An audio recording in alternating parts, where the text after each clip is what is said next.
You're a semi-chubby white kid from Butte, Montana, and you can't swim. You're 19 years old. You just got dumped by your girlfriend, and you showed up at her place acting like a lunatic. Somewhere between the jealousy and the shame, a thought hits you like a freight train. If you stay in this town, you'll become one of those guys who hangs around the same bar for 40 years telling strangers about the good old days. So you walk into a military recruiting office. You want to be a Marine sniper. The Marine recruiter is at lunch. The Navy guy waves you over. He says the Navy has snipers too. You laugh. Seriously, dude? Snipers in the Navy? But he brings you into his office, and 10 minutes later, you've signed your life away on a whim. You can't do a pull-up. You can't swim a lap. Congratulations! You just made the most important decision of your life because a Marine went to get a sandwich. B, UD/S, Class 2, 08, Coronado, California. Almost 3/4 of your class will quit. Hell Week is 5.5 days of continuous training in freezing water with almost no sleep. You hallucinate. You shiver so hard your teeth crack. Every hour, an instructor offers warm coffee and a donut if you just ring the bell. Guys ring that bell left and right. Their helmets go into a line on the ground, name tape facing up, a monument to everyone who broke. You look at that line and think one thing. No way in hell am I putting a helmet with my father's name in a quitter's line. Your mind pulls you through. Your body just follows. Nobody in the history of BUD/S has ever said they were going to quit, but their body saved them. That's not how it works. The mind decides. The body obeys. You make it. You get your trident. You join SEAL Team 2 in Virginia Beach. Then Team 4.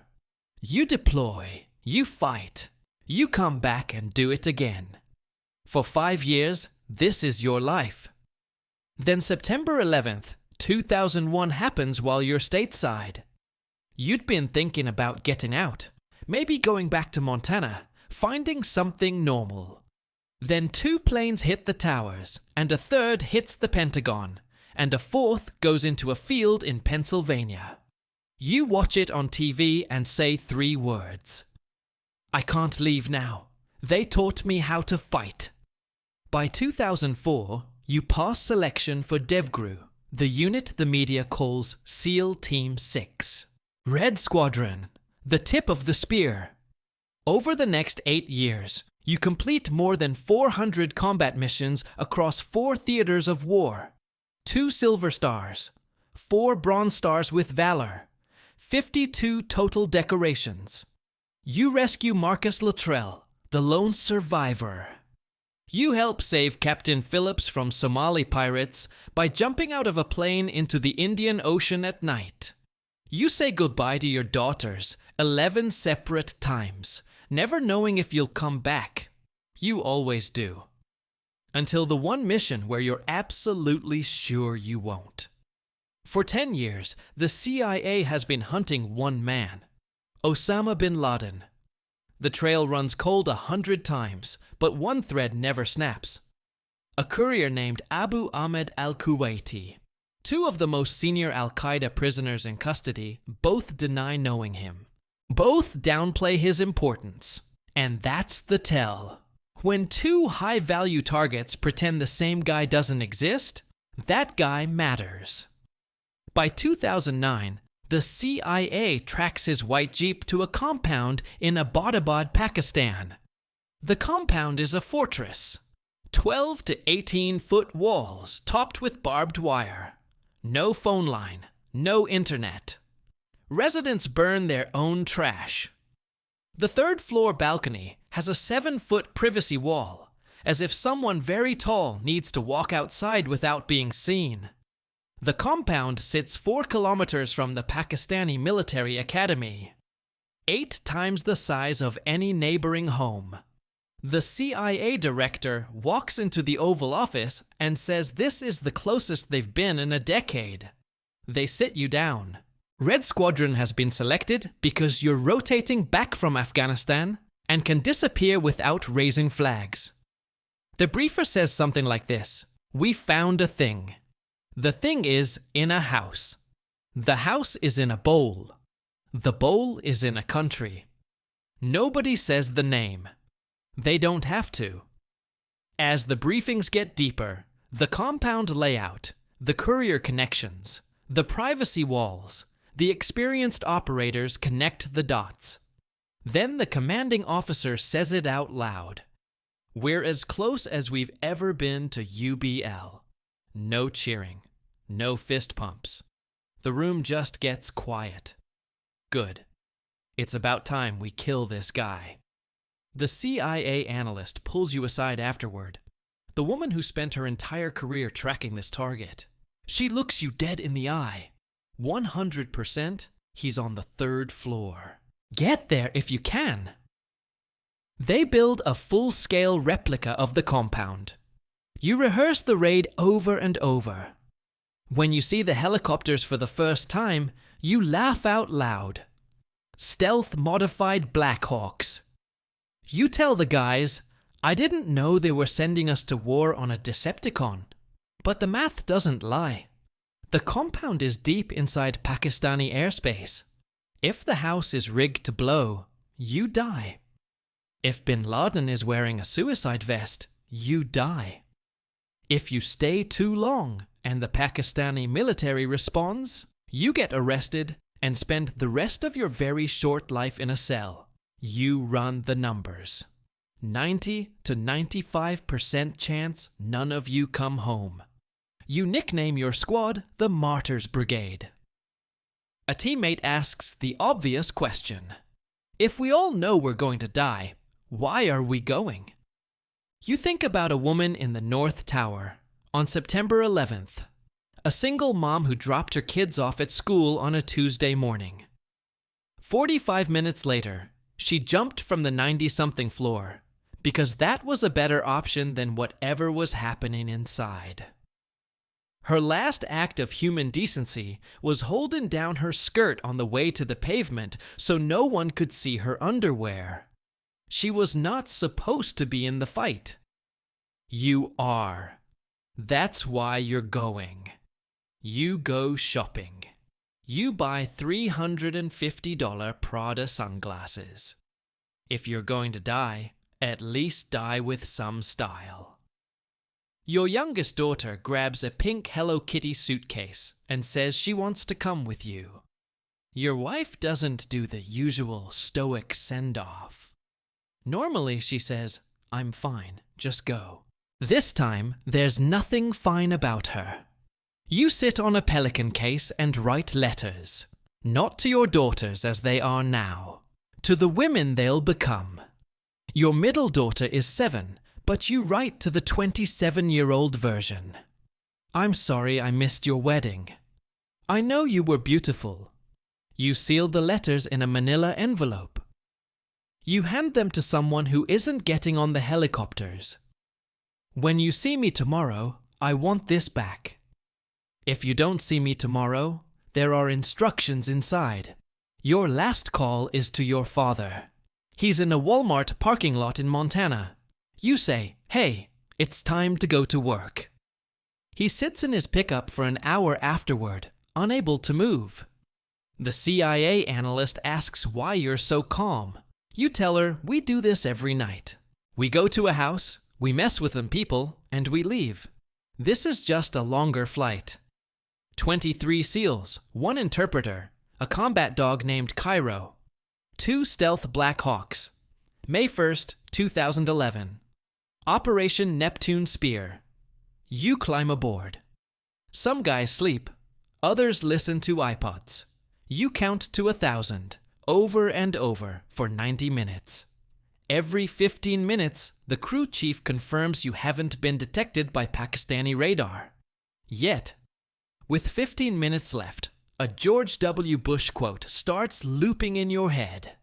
Freedom itself was attacked this morning by a faceless coward, and freedom will be defended. 1 minute out. You think, this is some serious Navy SEAL stuff we're about to do. There's one detail you'll remember forever. You have to pee. Badly. You used a water bottle earlier, and it's still in your cargo pocket. When you tell this story on podcasts, you'll laugh about the fact that when you shot Bin Laden in the face, you had a bottle of your own piss in your pocket. The lead helicopter descends into the courtyard and immediately loses lift. The walls trap the rotor wash. The air is warmer than expected. The tail clips the compound wall. Controlled crash. Nose on the wall, tail in an animal pen. You're on chalk too. You hear the radio. They crashed. You say one word. Bullshit. We're never getting out of here now. The original plan is dead. No roof insertion, no pincer attack. Everyone enters ground level and fights upward through 3 stories in the dark. Your pilots adapt instantly. They land outside the walls. Your right foot hits Pakistani soil. You look around. City lights. A golf course in the distance. You whisper, freedom will be defended. Then you start running toward the compound. They blow a gate. It peels open like a tin can. But there's a wall behind it. A fake door. That's actually good news. Someone is defending this place. The electricity is out. Moonless night. Only your team has night vision. You move through the building expecting the explosion that never comes. On the stairwell to the 2nd floor, the point man spots a figure. He whispers in Arabic, then Pashto. Khalid, come here. Bin Laden's 23-year-old son hears his own name in broken languages, gets confused, and leans out with an AK. The point man drops him. 1 shot. You call it one of the best combat moves you've ever seen. Despite believing you're about to die, one thought crosses your mind. I wish we could live through this night, because this is amazing. The flow of operators thins as SEALs clear 2nd floor rooms. By the final stairwell, only 2 men remain. The point man and you. You put your hand on his shoulder. He squeezes back. Nobody else is coming up. At the top, a curtain. Not a door. The point man fires at a figure peeking through. The figure disappears. He charges through the curtain and hits 2 screaming women. He thinks suicide vests. He tackles both and falls on top of them. His body as the blast shield. The equivalent of jumping on a grenade. You step past him. You turn right into the bedroom. There he is. Standing on 2 feet.